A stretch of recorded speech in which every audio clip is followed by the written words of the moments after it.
In the name of God, the compassionate, the merciful, I am very happy to be able to share with you some reflections about commonalities between Islam and Christianity and how we should treat our commonalities and differences. Before I start mentioning our commonalities, I need to make some introductory points which I think are very important for whoever wants to work in interfaith field. Number one, we human beings are made in the way that we notice differences before we notice commonalities. And I was reflecting on the reason, and my conclusion has been that this is part of our defense system. Yeah, because if, for example, I go into a room and there are many people who look the same, there is one person who looks different. I cannot deal with all people. The chances of that person who is different be more risky is more. So I have, my mind is made in the way that focuses on the one who is different, not on the similarities. Or for example, if there are things which are fixed, but one thing moves, my mind automatically picks up the movements, not the things which are fixed. So this is by itself very useful, but we need to train ourselves not to remain at this level of acting by instincts. So if you go to an audience that, for example, people all have the same dress, one person has different dress, you notice that person first. This comes to our life then. If we are with people that we share a lot and there is a person we share less, that person draws our attention, and all the time we will keep looking at that person. If a stranger comes to our meeting, we will keep looking at the stranger or think about that stranger all the time, because that is where we are not comfortable, and we think if there is any problem going to happen, maybe it's between us and a stranger. Anyway, we need to train ourselves so that at the same time that we notice differences, we don't want to hide or deny differences, but at least we give equal measure to differences and commonalities, if they are equally important. And if they are not equally important, then we give each side its due significance. We shouldn't give differences too much attention just because they are differences. This is a broad issue. It even comes to family relations, community relations. You know, sometimes you see, for example,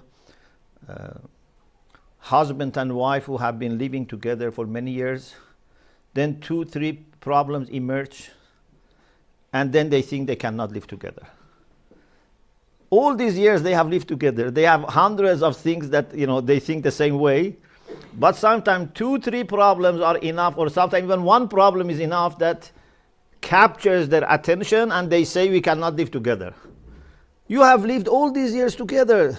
How you have come to this conclusion that only 2 differences or 3 differences can make you, or, you know, people who are partners in business, many times they, you know, fall apart because of not agreeing on one transaction or 2 transactions. You know, partnership stops. In community, sometimes, you know, people over 1-2 decisions, they decide to break, and then they start a new center or new community place. So this is part of the play or the game of mind, and we have to train our mind. If you just go with the way that your mind instinctively is taking you, you can get into lots of problems. You have to keep tell yourself, is this really that big issue? Is this difference so important that we cannot, work around it? This is very important technique that we have to learn. In any way, in world of interreligious or intra-religious relations, we have to be careful not let differences capture all our ideas, all our judgments.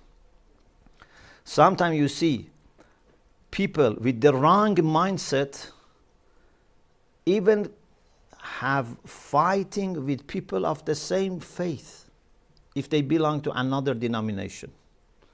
Yeah, we don't have, unfortunately, we don't have, rare cases of Christians from different denominations or Muslims from different denominations or other religions from different denominations having fight among each other, excommunicating each other, sometimes killing each other, sometimes try to confiscate the places of worship of each other. We have had many cases. I'm not saying majority, but we have had cases of this for centuries. And even some extremists today, in 21st century, they give themselves right to kill not only other religious believers and followers, even people of the same religion, their fellow Muslim brothers and sisters, or fellow Christian brothers and sisters, or fellow, Buddhist or Hindu, whatever. Why? Because their differences have captured their attention so much that they cannot see the commonalities which are among them. But by taking your time, by being more mature, by being more spiritual, by being more open-minded, and more maybe important than anything, by being more humble, you realize that you are not the center of the world and you are not the only believers in God. And there are other people who honestly are trying to worship God and please God. Now many Christians, many Muslims, despite keeping their theological differences, they believe in unity. They believe that we are brothers and sisters in God, brothers and sisters in Christ or in Islam, despite our differences. Have they solved all the theological problems? No. Have they washed them away? No. The theological differences are there. They have just been able to look at things from a wider framework. If you have a larger framework, then differences would look as they are, not too big. This is a very important point. Yesterday, we had this discussion with two sisters after, I think it was a lunch or supper. I said, there is a challenge. I many times ask this question from people. If someone, please listen very carefully to this point. I think this is a very fundamental question for all of us. If someone shares with you your language, how much you feel happy and how much you feel united, especially if you both of you are in another country. For example, if you are in Kenya and another person speaks, Swahili, it's great, but you don't appreciate that much. But if you are, walking on the street of, London or New York, and you speak someone who speaks your language, you are so happy that I share a lot with this person. And if that person happens to be from your own country, not only from East Africa, for example, from your own country, from your own city, you feel so happy. And if it's someone that you live in the same neighborhood, you say, I was going to this school, he said, I was going to this school, So you feel that you share a lot with this person. Or people who are fans of football, if they find that they support the same team, sometimes for them this is very important. If those who are really taking football seriously, as if they worship football, if they follow the same team and they have the same footballist as their hero, they think there is no level of unity greater than this. Now, my question is this. If someone shares with you God, how much you share?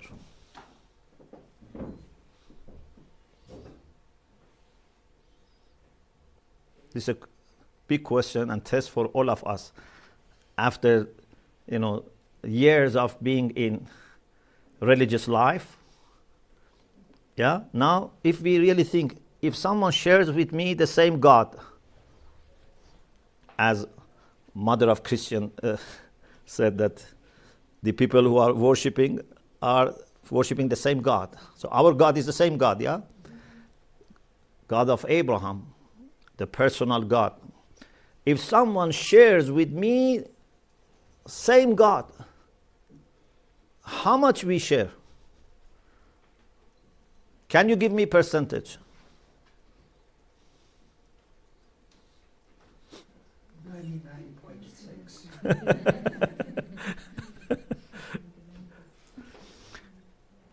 If you say we share 10%, 20%, 50%, 60%, 70%, all of them are not doing justice to centrality of God.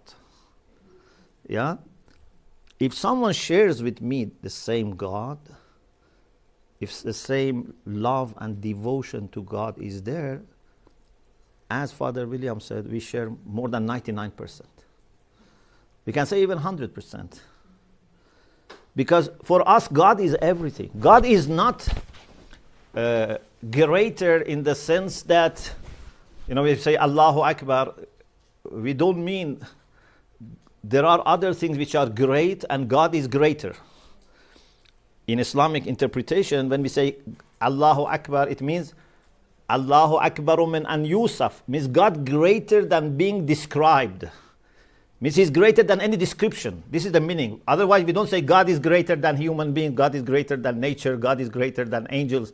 No, there is nothing to compare with God. God is greater than anything by, imagination, by any calculation, by any measure, by any description. So, if I have a cousin, suppose, or even a sapling, okay, who is from the same country, the same city, the same blood origins as me, speaks the same language, and he is also a Shia Muslim, okay, but he doesn't practice, he doesn't believe in centrality of God. So he is by name Shia, and maybe throughout the year he does certain things, but he has not based his life on pleasing God and seeking face of God. Okay? But he's a Shia and he's my cousin. He speaks my language, we share same rituals, everything. And there is a Christian or a Sunni Muslim who doesn't have any blood relation with me, who doesn't speak my language, but has made God central of his life or her life. And I can see that they have devoted their lives to God. Is my cousin closer to me, or this Sunni or Christian who has devoted himself or herself to God is closer to me? Pardon? Yes. The person who has devoted himself to God must be closer to me if I have accepted the first premise that God is the center of everything. Okay? We have always been, hearing in theological lectures, and we have been teaching and this is not wrong, but it was not doing justice, or it was not enough. That, for example, the closest people to me are Shia Muslims, because we believe in the same doctrines, we have the same practices. Then a wider circle would be Muslims in general, because we believe in the same Quran, same Mecca, Prophet, months of Ramadan. Then Christians and followers of Abraham in general, because we believe in the same God and we have lots of commonalities. And then with the people who believe in God but not in an Abrahamic way. And then people of goodwill, even if they have no faith. Okay, this is not wrong, but this is not the whole picture. This is just based on theories and doctrines. You can say, to me, Shia Muslims are closer in theories, in doctrines. Or to you, Catholics are closer than other Christians, and then Christians are closer than Muslims, based on the doctrines and theories. But when we come to reality of faith, and if we say faith is to turn towards God with humility, with gratitude, with openness, with submission, then who would be closer to me? Those who share more theories and doctrines and theology with me, or those who share love for God more? Yeah? I think it's very clear that this is the reality. And one of the things that God gifted us was that through our relations with our Christian brothers and sisters, which has now been more than 25 years, in different parts of the world, with different groups, different denominations. And we have spent, sometimes hours, sometimes days, sometimes weeks.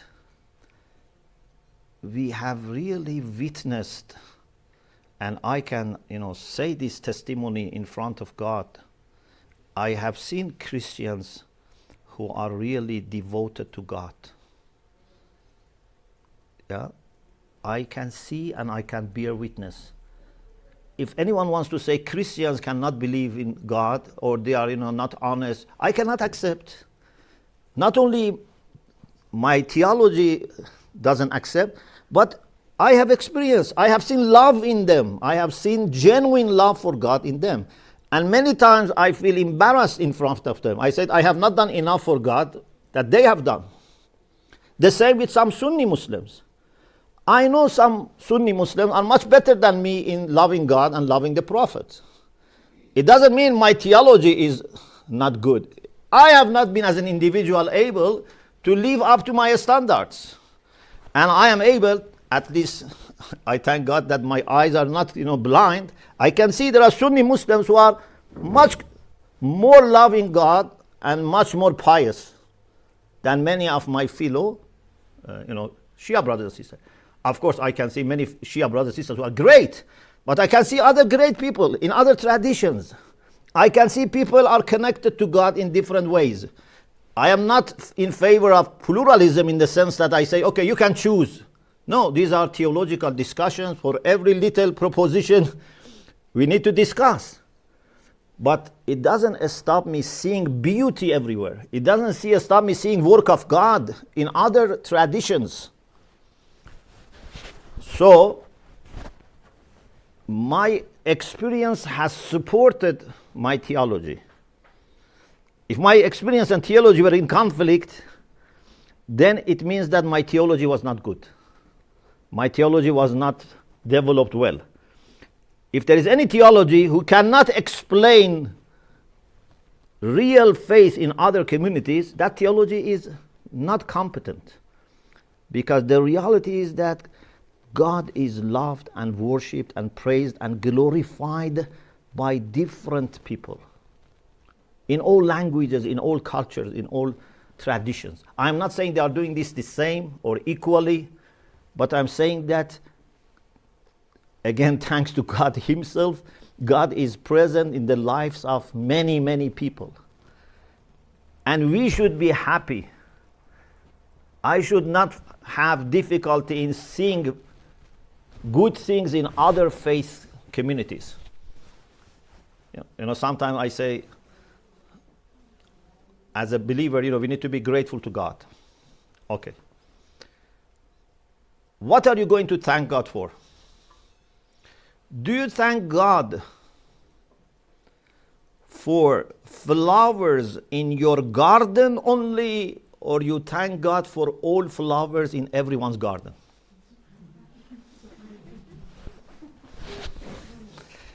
If I thank God only for flowers in my garden, this is not enough. I should thank God for any flower in any garden. If I see there are Shia or Sunni or Catholics or Protestants who are doing good work, I should thank God and I should thank them. One of the things that we always try to do is we should try to show our appreciation to sisters, nuns, monks, or people, for example, in Focolare movement who are in formation. Because we say, as a Muslim brother, as a Muslim sister, we appreciate that you are gifting your life to God. And I thank God for showing this path to you. God has selected you. And I thank you for responding to the call of God. This is my job as a believer in God. If as a Muslim I don't see beauty of God here, I have problem in being a Muslim. Or the same with Christians. We need to thank God for everything that He does. We visit with groups different places, like different Mariapolis centers. Our Focolare friends have, Mariapolis places, like permanent Mariapolis places. Or, for example, we visit, monastic communities. And normally, when I visit a place, my intention is to make it a permanent relation.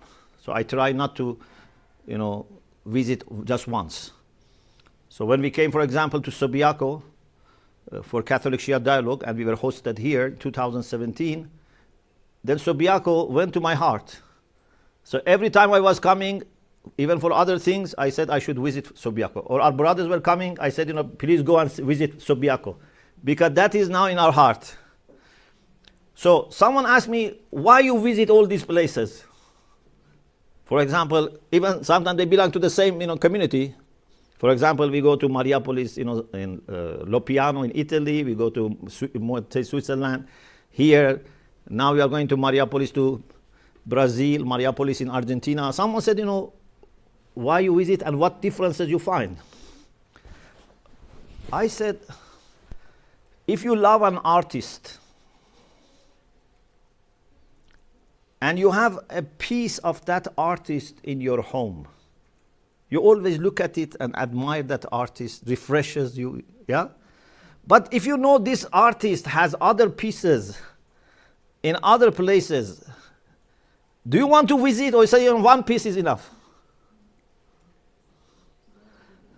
God is my artist. And God has different pieces of art in different places. If I see that this is from God, I love to go and visit. If God has done something in another place, I want to visit that. And not once, as often as I can. I want to spend my life just seeing what God has done in other places, in other communities. And thank them, and this will enrich me. So, don't thank God only for flowers in your garden. Okay, this is one takeaway. Thank God for all the flowers. And this means that you have to see flowers. Don't say, flowers in my garden are flowers, in neighbor's garden are thorns. No, they are not thorns. They are flowers. After this introductory, talk, let us look at some of the commonalities that are there between Islam and Christianity. This is part of my short book, Mary, Jesus and Christianity, an Islamic Perspective. So when we were going to publish the first volume of Catholic Shia Dialogue, 2004, then there was a need for this paper, so I added this paper to the volume. Because most of the volume was about presentations of the meeting, but I wrote it for that volume to be complete. So first I talk about Lady Mary, and this is also online. I can show you later where to find it. What we as Muslims think about Lady Mary. Then about Jesus, what we think about Jesus. And thirdly, what we think about Christianity. I wrote this in 2004, or close to 2004, because it was published in 2004. Now 19 years have passed. And 19 years of experiences, reflections. But there is nothing that I regret. Nothing I think, was not correct. But now I feel every word more. What was written at that time, I feel it more. So, after talking about Lady Mary and Jesus, I said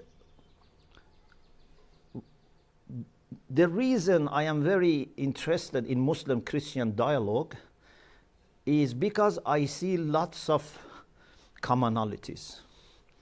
So now I list quickly these commonalities. First, we both believe and worship the same God. This is very important. And for me, this is the most fundamental thing. We worship the same God, who is one. Unfortunately, some Muslims think that Christians don't believe in one God. They think Christians believe in many gods. They don't understand Trinity in the way that Christians understand. But Christians are the first to say that we are monotheists and they believe in one God. We all believe in one. Not that they believe in polytheistic understanding of God. So we all believe in one God who is merciful, who is benevolent, who is omnipotent, who is omniscient and omnipresent. And these are few words, but each of them, as you know, is a kind of ocean of discussion. When you say God is merciful, God is benevolent, God has knowledge of everything, these are very, very important points. And we shouldn't underestimate these things. Today, unfortunately, there are many people who don't believe in God. There are many people who don't associate themselves to any faith. So when someone says, I believe in the same God, you should be so happy that nothing can be comparable, that this person believes in God. Unfortunately, we take this for granted and you say, okay, he believes in God, but we have differences. He believes in God, that's the most important thing. Now, under God, we can improve our relations. Muslims and Christians love God immensely and try to devote themselves to Him and gain proximity to Him. It's very important. We all try to get closer to Him. We read in the Psalms, my soul thirsts for God, the God of life. When shall I go to seek the face of God? And in the Quran we read, to God belongs the east and the west. Wheresoever you turn, there is the face of God. Just this concept of seeking face of God is amazing, and how it can summarizes all our life. Yeah, what are you doing? You are seeking face of God. I am seeking face of God. But the problem is, we are not always able to find face of God in places which are not familiar to us. For example, if you have been always to one church, to your local church, and then you go to a new church that you have never been there with different architect, you have difficulty in finding face of God in the new church. Because that is not very familiar to you. The architect is different. Yeah? The same is when you go to another place of worship, you have difficulty in finding the face of God. You know, I have seen people that, for example, Muslims or maybe Christians, but I have seen Muslims and I don't know, maybe Christians also the same, that some Muslims can find God everywhere, as our sister said, you know, they can say the prayer anywhere, this, you know. But some Muslims, not majority, have difficulty in finding God in church. They can find God in the mosque, they can find God on the street, in the park, but in the church, maybe they cannot find God. God is not available to them in the church. Or for example, a Christian maybe can find God in the church, but not in the mosque. But those who are spiritual, those who are well-oriented, those who are enlightened, they can find face of God everywhere. And certainly in a place of worship, even if it is for another tradition, they can find face of God more easily. How? You know, just let us, you know, be honest. How as a Muslim and Christian I can accept that I go to a place of worship for another tradition and I don't see any beauty in years of worship of believers in that place, even if they are not from my tradition. If I go to a Sunni mosque and people have been worshiping God in that mosque, or a Christian, you know, church and people have been worshiping God for years in that church, and I go to that church or that mosque for another denomination, if I don't see the impact of their prayers and devotion to God, if I cannot smell the fragrance of their worship and glorification of God, then what is wrong with me? Why I am so biased? Why I cannot see that God was worshipped here? I'm not saying they are equal. You can love your church more than anything else. You can love your mosque more than anything else. But see the beauty in other places of worship. Find face of God everywhere. Don't restrict God. Unfortunately, because we are also very, you know, small, we also make God small. My God cannot be present everywhere. Why? Because I am not present everywhere. My God is a God of a person or a tribe or a sect. Real God is not God of a tribe or sect. Real God is universal. So, seeking face of God is very important. There is very rich and significantly similar spirituality in both religions. When we go to the field of mysticism and spirituality, we find similarities even more. Mystics are better in acknowledging the shared love. Number two, we both believe in human free will and their responsibility and accountability before God, and share the same understanding of key basic moral values. This by itself takes us to a very important discussion. You know, all our moral values and virtues are the same. Can you count one virtue that we don't agree? Just mention one virtue that we don't agree. For example, Muslims say this is virtue, Christians say this is wise. Or Christians say this is virtue, Muslims say this is wise. When it comes to moral values, we are the same. How much we exhibit those values, that's a question. Yeah? This is a personal, you know, struggle. I am sure that no one says all my, you know, community are great and are virtuous. We are all human beings. We have, you know, our shortcomings. But this doesn't reflect our faith. Our faith says that you should be all virtuous. Number 3, we both believe in resurrection and God's treatment of human beings with justice and mercy. God never does injustice, and indeed we are afraid of his justice. We want him to be treating us with mercy, not justice. Yeah? So our main hope is in his mercy. Number 4, we both have high esteem for the gift of reason and conscience.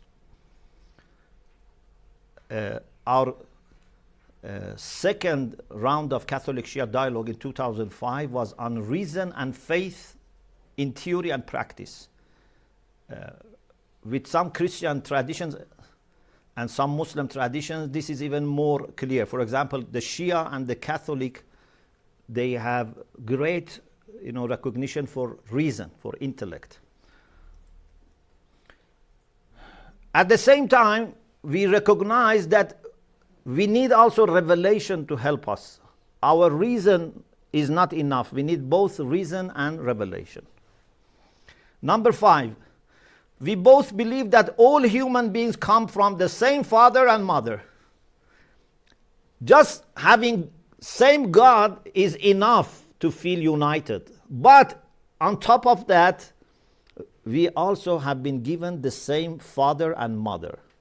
We both believe in Adam and Eve as our parents. This is very important. So it makes you feel brothers and sisters. Not only in God, but also in Adam and Eve. We are brothers and sisters. We have a great sense of fellowship and deny any sort of racism. Maybe we as Christians or Muslims have been racist, or maybe still some of us are racist. But Islam and Christianity have no place for racism. Yeah? Our faith is against racism. We believe in the dignity of all human beings and reject any unjust treatment of mankind. And we appreciate the value of human life as a great divine gift. Sacredness of life. This by itself has been topic for some of our conferences about sacredness of life. 6, we both believe in prophethood and share a long history of prophecy, right from the beginning of the history of mankind. Of course, when it comes to Jesus, then we have different understanding. But up to Jesus, we have the same understanding of prophethood. But our Christian brothers and sisters say that in the new era, New Testament is referring to the new covenant that God has, that now God has revealed himself by sending Jesus. But before Jesus, all the revelations and prophets, are the same kind of understanding that we have and we share. Abraham, Moses, Jacob, Joseph, Isaac, we all share. Number 7, we both have great respect for Prophet Abraham. And we consider him as our role model, as the father of all who believe, as the champion of monotheism. Number 8, we both have great reverence and love for Lady Mary and her son, Jesus, upon them be peace. We believe in virgin birth of Jesus. And we both await his second coming. This is very important. And actually, this is one of the ideas that make us very interested in working for bringing Christians and closer together, because we believe that in the end of time, we need this unity so that we can welcome Jesus and the 12th Imam to this world. Number 9, we both share great concerns about the challenges of living a life of faith in today's world, caused by the contemporary culture of materialism and secularism. I have made some quotations here from different popes, but recently the document on human fraternity, which was signed by the Pope and the Sheikh of Al-Azhar, they have very interestingly highlighted all the problems that we have today. And we see we share the same concerns. Number 10, I believe in a complete harmony between all divine revelations and prophecies. There has never been any rivalry or enmity between the prophets. You know, the late Imam Khomeini used to say, if all the prophets, you know, we believe there were 124,000 prophets. If all 124,000 prophets were living together, they didn't have a slightest of, you know, issues of, you know, rivalry or competition. 124,000 prophets can live together peacefully. But sometimes two believers cannot live together peacefully. Yeah, this is our personal human problem. It is not our faith problem. So we have to believe in all the prophets. Therefore, I'm just making it very fast. So as a Muslim, I have no need to deny Jesus or his mission. Indeed, I have to be faithful to Jesus because my faith requires me. So even being a Muslim requires me to believe in Jesus, to believe in Moses, to believe in Abraham. Not only there is no conflict, indeed it is part of the package. I cannot discriminate against even one out of 120,000 prophets. Any person who is chosen by God is my hero, is my role model. As the Quran says in chapter 3, verse 84, say we believe in God and with what has been revealed to us and what was revealed to Abraham. We cannot say we believe only to what was revealed to us. No, we believe to what was revealed to us and to whatever God revealed. To Abraham, to Ishmael, to Isaac, to Jacob, to the tribes. Books given to Moses, Jesus, and the prophets from their Lord. We make no distinction between one and another among them. And then I said, I don't need to deny or cover up the gifts of Jesus or valuable qualities of Christianity. These are all signs of greatness of the same God. These are all divine blessings that increase my sense of richness, for which I must be very thankful. So when I see Christian organizations, institutions, I feel grateful. I say these are gifts of God. Number 13, I have no need to compromise my faith in order to enter into a genuine, sustainable, and fruitful dialogue. Genuine, sustainable, fruitful dialogue doesn't require you compromise about your faith. You can have your faith and still be open to each other and have great dialogue. It is actually the Quran itself that asks me to call for dialogue and for the common word. Number 14, the Quran shows great affection for Christians because of their humility, their search for truth, and their sympathy with Muslims. For example, we read in the Quran, this is a very important verse. Unfortunately, we don't have time to discuss about these verses, but please just think, Islam came as a new call towards God, and if it was work of the Prophet as a human being, should find Christians as rivals, and especially priests and monks as rivals. Our Prophet, if it was a work of a human being, your challenge would be what? Another religion. And leaders of that religion should be your challenge. How I can get rid of these, priests and monks. But this is work of God. And God says Christians have great qualities. Why? One reason is ذَلَكَ بَأَنَّ مِنْهُمْ قِسِّيسِينَ وَرُهْبَانًا, because among Christians are priests and monks.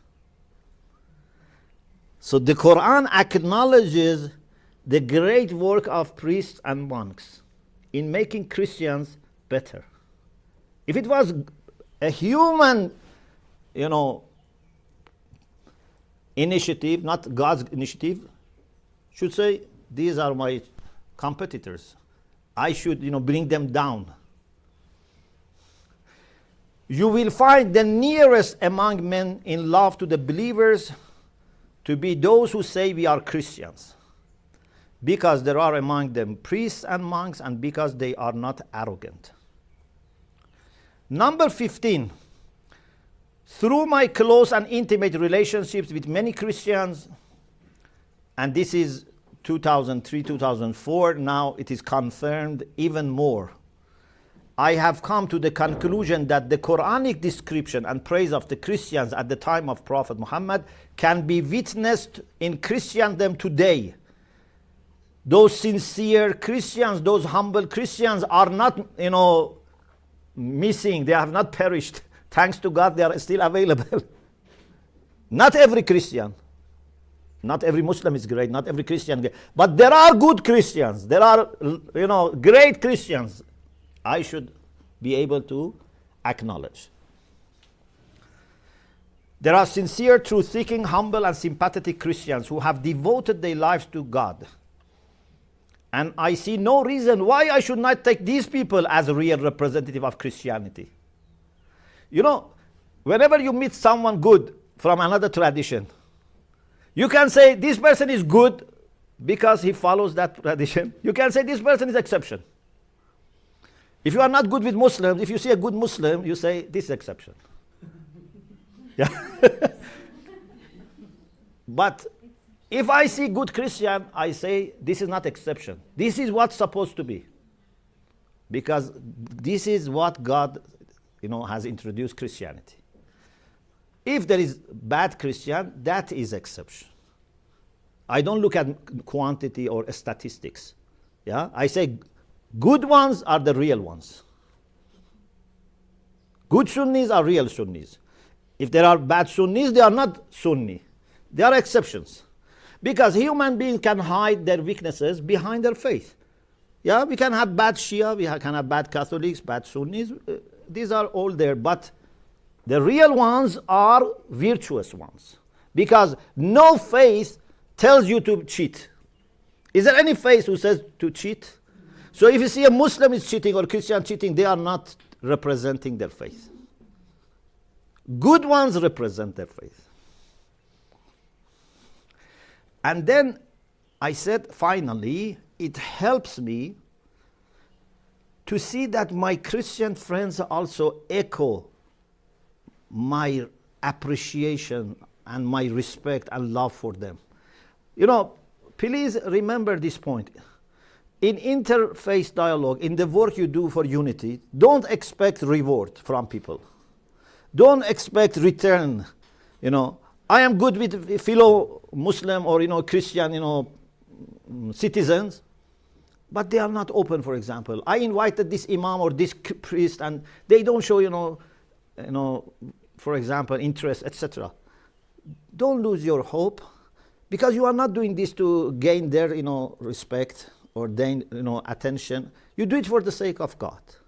Yeah, you don't make appreciation of people a condition for praying and fasting.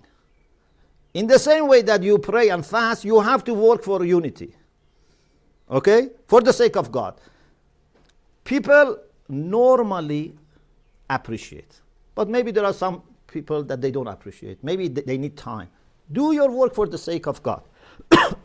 But it helps when we see, at least from the leadership perspective, this exchange is there. I see in the teachings of the church, especially Catholic Church, we are talking about now, about Catholics, because this was for the Catholic Shia dialogue.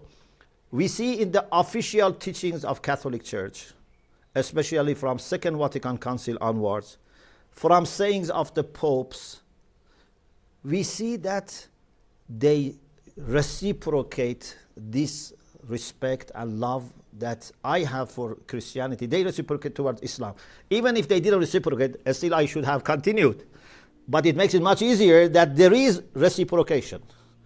When our leaders on top, they respect each other, they work together, it makes life for us much easier. So, here then I have mentioned some of the things that the Catholic Church has made about Islam, some comments. Quickly, one, willingness for dialogue and cooperation with Muslims. You find this in Nostra Aetate, which is very important, although it is maybe the shortest document of the Second Vatican Council, but still it's very profound. And it paved the way that there is interest for dialogue and cooperation with Muslims. For example, you see Pope John Paul II, he was pioneer, of course. He was inspired by Second Vatican Council and he was pioneering dialogue. And he says the Catholic Church wishes to pursue a sincere and fruitful interreligious dialogue with the members of the Jewish faith and the followers of Islam. Such a dialogue is not an attempt to impose our views upon others. What it demands of all of us is that holding to what we believe, we listen respectfully to one another, seek to discern all that is good and holy in each other's teachings, and cooperate in supporting everything that favors mutual understanding and peace. He said this in 2000. More than openness for dialogue, high regard for Muslims. For example, here I have a quotation from Nostra Aetate, which says, the Church regards with esteem also the Muslims. They adore the one God, living and subsisting in himself, merciful and all-powerful, the creator of heaven and earth, who has spoken to men. They take pains, means Muslims, take pain to submit wholeheartedly to even his inscrutable decrees, just as Abraham, with whom the faith of Islam takes pleasure in linking itself, submitted to God. Though they do not acknowledge Jesus as God, they revere him as a prophet. They also honor Mary, his virgin mother. At times they even call on her with devotion. In addition, they await the day of judgment when God will render their deserts to all those who have been raised up from the dead. Finally, they value the moral life and worship God, especially through prayer, almsgiving, and fasting. This is very key document, so paves the way for the Catholic Church to work with Muslims. Then recognizing salvation for Muslims. This is also very important. For example, in Catechism of the Catholic Church, number 841, says the plan of salvation also includes those who acknowledge the Creator in the first place, amongst whom are the Muslims. And the recognizing Islam as a sister faith and Muslims as sisters and brothers in faith.